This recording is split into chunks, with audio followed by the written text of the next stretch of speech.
Anak ko, huwag silang mga hiwalay sa iyong mga mata.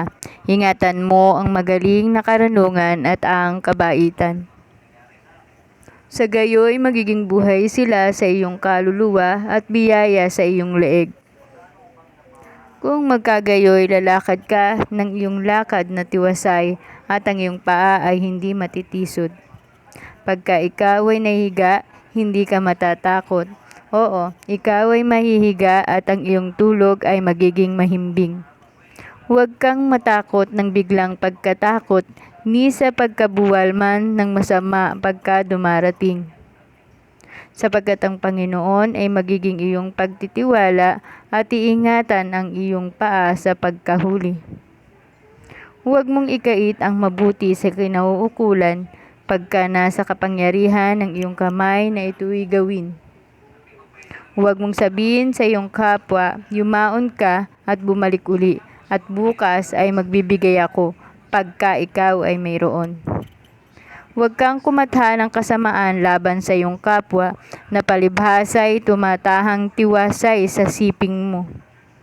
Huwag kang magpakipag-usapin sa kaninuman na walang kadahilanan kung hindi siya gumawa ng kasamaan sa iyo. Huwag kang managhili sa taong marahas at huwag kang pumili ng anuman sa kanyang mga lakad. Sapagkat ang suwail ay kasuklam-suklam sa Panginoon, ngunit ang kanyang payo ay kasama ng matuwid. Tunay na kanyang dinuduwahagi ang mga mangduduwagi, ngunit binibigyan niya ng biyaya ang mababa.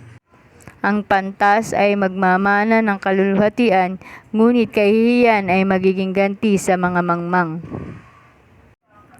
Ang disiplina ay mahalaga para sa espiritual na paglago at tagumpay. Ito ay isang palatandaan na ang Diyos ay nagmamahal at nagmamalasakit sa atin. At siya ay magwawasto at magdidisiplina sa atin upang tayo ay makabahagi sa kanyang kabanalan. Hindi natin dapat hamakin ang disiplina ng Diyos o magsawa sa kanyang pagsaway.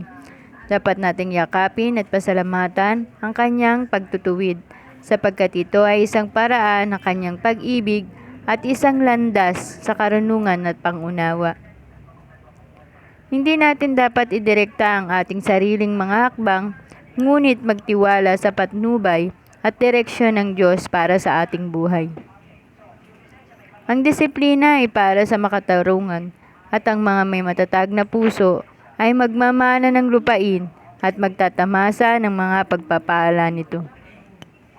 Ipinapakita nito ang disiplina ng Diyos ay isang paraan ng paghahanda ng ating mga puso para sa pamana na ito. At ang mga sumusunod sa patnubay at patnubay ng Diyos ay magtatamasa ng mga pakinabang ng kanyang karunungan at pagpapala.